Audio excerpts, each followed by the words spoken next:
know these birds been in this basement, so I'm gonna see if they come out and bathe. So I'm putting this water out here for them. Look at them, they're running towards the water over there. Oh shit. I guess this is it. Got a little hole right here.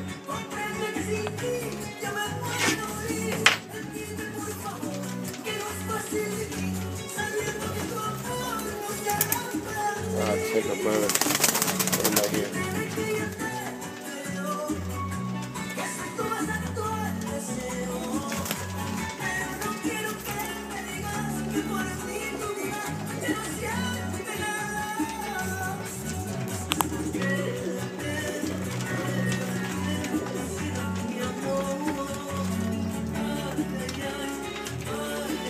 I'm trying to help you out, bro.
Look at them. Got them trained in the basement too.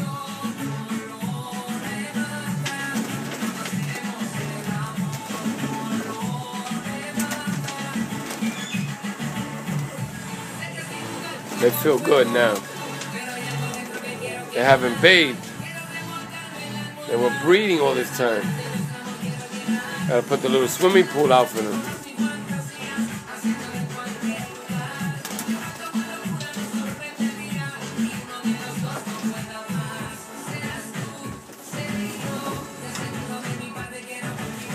See, now what I do after this, I feed them. I put their food tray inside, they eat, and they get money. Can't ask for more than that. They did good for me this year. Believe it or not, out of this basement, I took out about maybe 60. 60 youngs. Hey! Yo, what's goody with y'all?